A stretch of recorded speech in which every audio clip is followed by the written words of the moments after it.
জাটকা সংরক্ষণে মধ্যরাত থেকে চাঁদপুরের পদ্মা এবং মেঘনা সহ দেশের 5টি অভয়াশ্রমে বন্ধ হচ্ছে সব ধরনের মাছ ধরা। এর মধ্যে জাল এবং নৌকা নিয়ে তীরে ভিড়তে শুরু করেছেন জেলেরা। এই মুহূর্তে মেঘনা পাড়ে আছেন সহকর্মী ফারুক আহমদ। সরাসরি যাচ্ছি তার কাছে। ফারুক, জাটকা সংরক্ষণের জন্য দেশের যে 6টি অভয়াশ্রম আছে তার মধ্যে 5টি অভয়াশ্রমে আজ মধ্যরাত থেকে পরবর্তী 2 মাসের জন্য সব ধরনের মাছ ধরা নিষিদ্ধ আছে।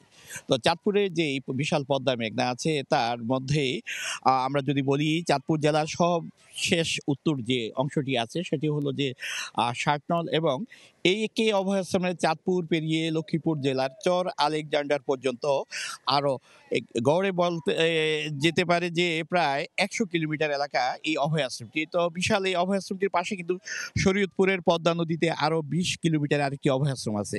তো আমার চাঁদপুরের এই যে অঞ্চলটি আছে এখানে আসলে এই মুহূর্তে আমরা যদি বলতে পারি যে কিছু কিছু মাছ ধরা নৌকা এর মধ্যে কিন্তু নদী তীরে ভিড়েছে এবং এই নদী তীরে ভিড়ার পর কিন্তু অনেক জেলেকে আমরা দেখছি যে অনেকটা অলস সময় পার করছেন এবং জেলেদের একটা বড় অংশ আমাকে জানিয়েছে, অনেকের সঙ্গে আমি যখন কথা বলছিলাম তারা জানিয়েছে যে আসলে তাদের যে খাদ্য প্রণোদনার জন্য যেই চাল বরাদ্দ দেওয়া হয়েছিল সরকারের পক্ষ থেকে প্রতি মাসে 40 কেজি হারে, সেই চালটি এখনো তারা হাতে পাননি।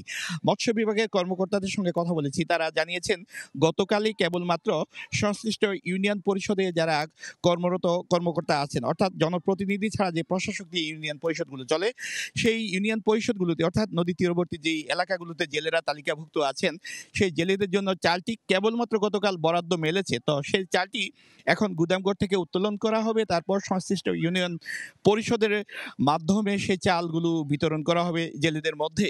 তো জেলেরা জানিয়েছে আসলে এই যে 2 মাস তার মধ্যে কিন্তু পবিত্র রমজান মাস শুরু হচ্ছে এবং সেই রমজান মাসে তারা যেহেতু গোটা মাস এবং তার পরবর্তী আরো একটি মাস অর্থাৎ মার্চ এপ্রিল এই 2 মাস তারা পুরোপুরি বেকার থাকবেন।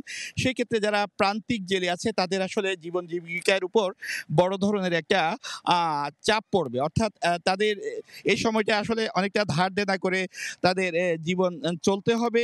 আর জেলেরা জানিয়েছেন তারা যদি এই মুহূর্তে চালটা পায় অন্তত চাল দিয়ে হলো তাদের কিছুটা হলে সংসারের কষ্ট লাঘব হবে। তো চাঁদপুরের সরকারি তালিকায় কেবলমাত্র 40,005 জন জেলে 40 কেজি হারে এই 2 মাস ছাড়াও তার আগের 1 মাস এবং পরবর্তী 1 মাস 4 মাস তারা চাল পাবেন। এই ছিল আমার কাছে চাঁদপুরে 2 মাসে জাটকা সংরক্ষণে সব শেষ।